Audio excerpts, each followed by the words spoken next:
Hi everyone, we're going to do a little video today. It's a lost skill, I think, on a lot of people, and even driving instructors who I'm teaching to become instructors often struggle with this skill, and it's about listening.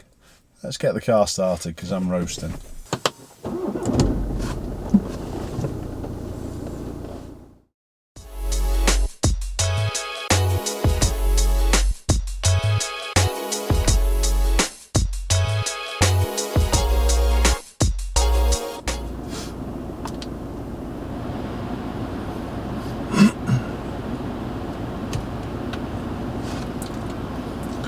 So now we've got the air conditioning going. I've turned the actual blowers up.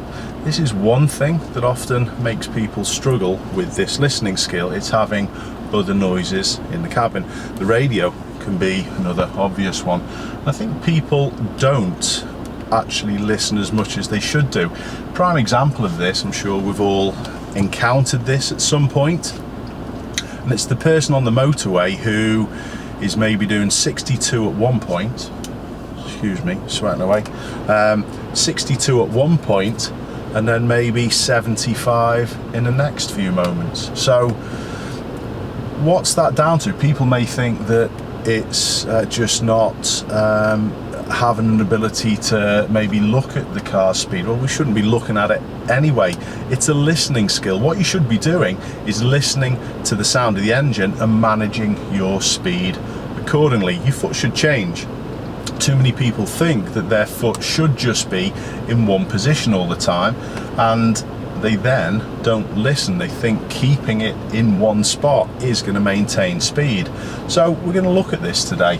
So this is the first thing that I'd like to have a little think about, is about managing our speed with our ears. If you think of the technicalities behind that, if you're managing speed with your ears, you're then able to keep your eyes free for out there a little more, which is all important. You should be spending your time looking outside the car rather than looking inside at your speedo all the time. So if you're one of those people who constantly looks down at your speedo to manage your speed, maybe this listening is a skill that you could work with.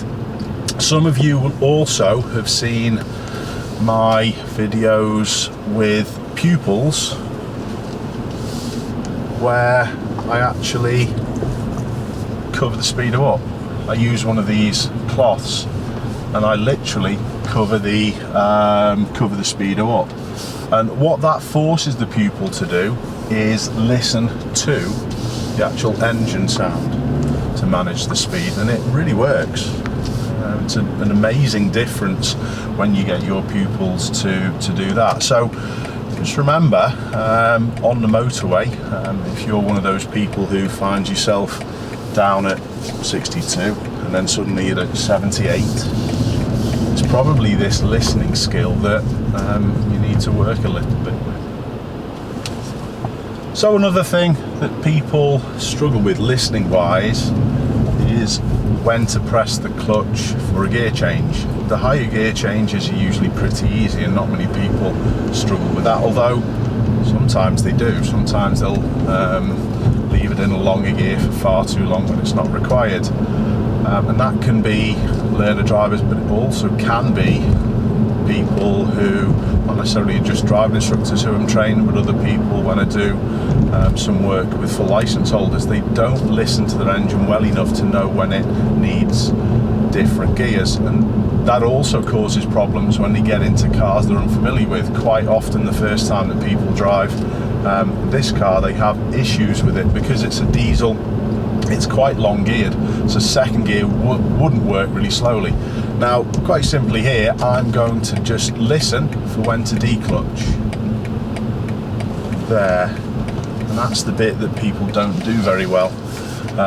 They just go for that clutch sometimes straight away before they even brake.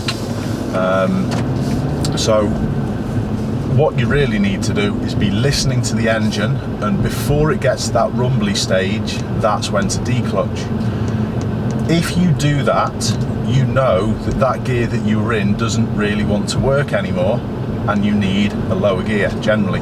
in first and second gear, they're powerful enough to depress the clutch and then go again in that same gear, providing you're not too steep uphill for second when you're using second. But even from just moving second gear, even from a stop, to be honest, second gear is powerful enough as long as you are slow with the use of the clutch and feeding the power, and it's powerful enough to get you going. So if you do declutch too early, you then sometimes are changing gear unnecessarily, and that's what I tend to find what people are like. They're gear orientated, and they don't, let's just turn that air conditioning down a little bit, they're gear orientated and they don't often change at the correct time. So as you're slowing, listen just before it gets rumbly. When it gets to idle, declutch and press that clutch quickly.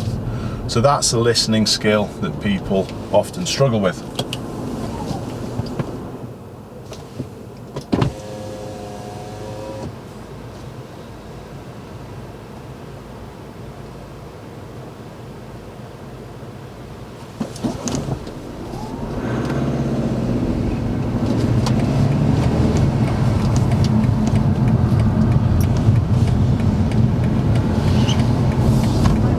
Having a window open can sometimes help. You can hear the engine sound a little bit more on certain cars, but sometimes the wind interference as you go a little faster can make things worse. But having your window down can be a big help with listening, and this is again where people fall short.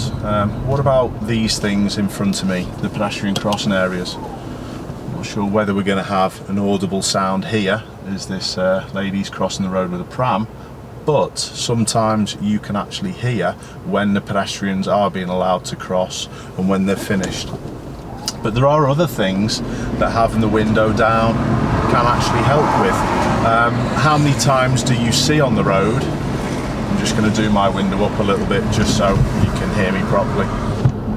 How many times do you see on the road that people don't hear the emergency services coming and they're just oblivious? Now, is that down to having music on too loud? Is it because they don't use their ears very well?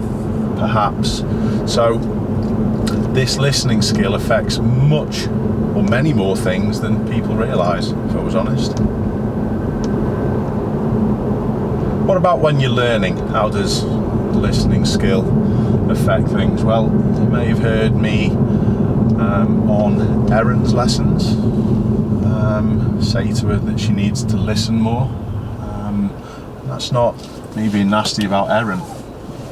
That happens when people are fearful of certain things. So on your lessons, it's really important to listen also, because countless times in the comments some people say, oh, I don't like how Ashley or how you spoke to that particular pupil, and that's down to listening. It's not me being nasty. When you give one instruction, for example off the gas, and the pupil is fixed on that vehicle coming the opposite direction, they'll then not use their ears properly. They won't listen, and they don't do it on purpose. Excuse me, I just need to do a right turn. Let's just see what that BMW is doing. Thank you so much, sir.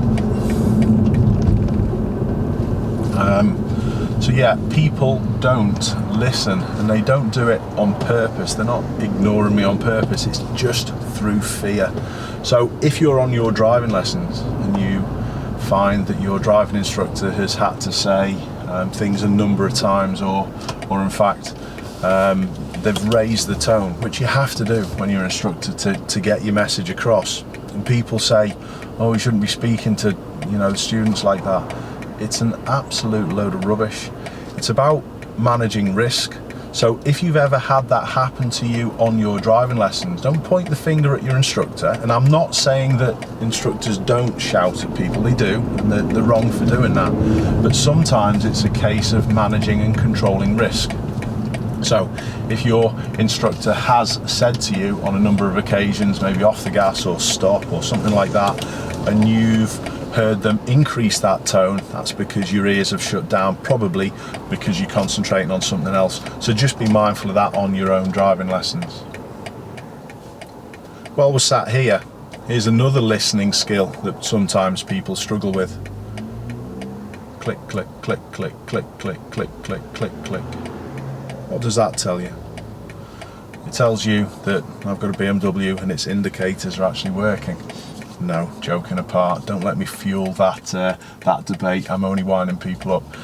But when people leave their signals on, often that's a listening skill as well. I know some vehicles don't have very loud audible sounds when the indicators are on. I've heard some stories, you might be able to tell me in the comments, that sometimes buses, you can't hear it whatsoever, you've got to rely on your eyes. Well, that's not very good, again, because you're not having your attention out on the road. So if people leave their indicators on, if you've done that, that's a listening skill. So open your ears a little more. And that's also going to allow you to find when it goes off, just like it did do there when I straightened back up. So therefore, what do you need to do? I'm doing a right turn. Put it back on again.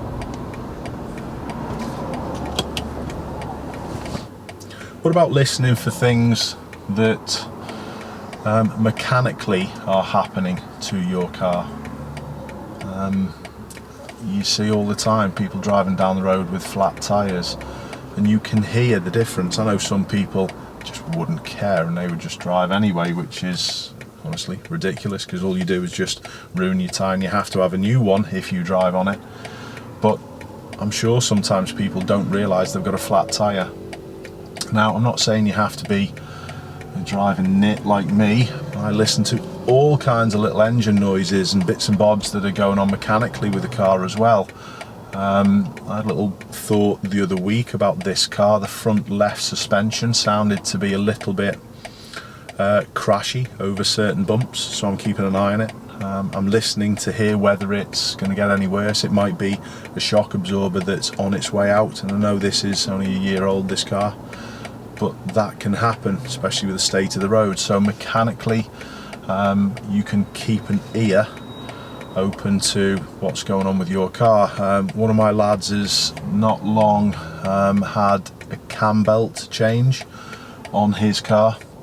It was done in January. He's done a few miles since then, but not loads, and it's just gone in for a service, and the place where he took it said about the noise at the top of the engine. And before it was going to be serviced, they wanted to just get this engine noise checked out. Wasn't worth doing anything until this has all been checked out, so they know exactly what's what. And it was found out that when the cam belt was done, it's slightly out of timing and it's causing a knocking at the top of the engine. Although he's a good driver, he hasn't really got that experience of understanding different noises and learning to identify different noises in your car when you were driving, because mechanically it can send alarm bells ringing sometimes. What else it might be, as many people do, they do love the music, and my lad, he'll be listening to, whether it be a podcast or listen to music when he's actually in the car, so that might be why he hasn't picked up on this different noise. So it can save you a few quid if you keep your ears open to that as well. Just while I'm sat here in this queue waiting for these lights to change, another thought has come into my mind, and this is how winged my videos are. They're not scripted, I just say what comes to mind. Here I'm thinking about Bob and Tom's, boys on bikes, twits on motorbikes coming past, and you motorcyclists don't get offended by that as well. I am a motorcyclist also, but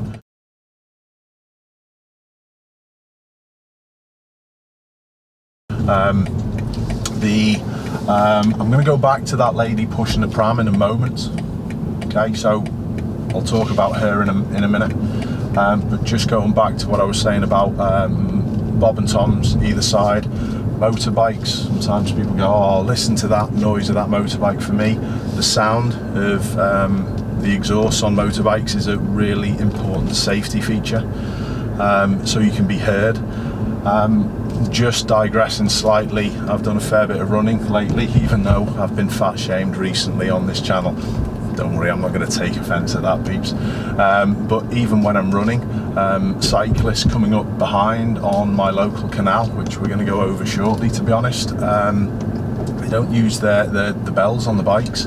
It's as if people think that is just saying get out of the way. It's not, it's a warning. And I wish more cyclists would use a bell when they're coming up to certain situations. But going back to the lady in the pram, did anyone pick up on what I'm going to talk about? What am I going to talk about now before you listen to what I'm going to say? Well, yeah, she was pushing the pram, but she had headphones in. Look for that with people as well. Again, when I'm running on the canal, people, I'll say, excuse me, are we all right to run past? In plenty of time. And they don't turn around and look, and it's quite often because they've got headphones on. So you have to appreciate people wearing headphones. I do see it on cyclists sometimes wearing headphones, and I know some of my viewers have said that they wear headphones. I can't see how that can be as safe as you could do with all these listening skills that I'm talking about. You can hear when cars are approaching you and take appropriate action. So headphones, look out for people with headphones on. Now, we're going to do a little right turn just over this bridge. Some of you may know where we are. We're actually coming through Ancient Racecourse across the Melling. This is the Melling Road where the horse race comes across at 2 points. Now what I'm going to do is put my window down. You should all realise why I'm doing this. There's a horn, we can't, but there's a bridge, we're going to be using a horn. And it's also put the window down, so if anyone else uses the horn, I can hear them. So when you're in a situation like that, putting your window down, turning your music off as well is also another benefit. So the listening skill is really important. It manages so much when you're driving and takes away from the work that your eyes have got to do if you're using your ears a little bit more. So any of those things that you wouldn't have thought of, and are there any other things that you think you can add to the discussion in the comments? Because remember, we're all trying to learn, we're all trying to pass our collective knowledge over to other people. So please let us know what you think in the comments. Thanks a lot for watching, hope to see you all soon, and keep listening.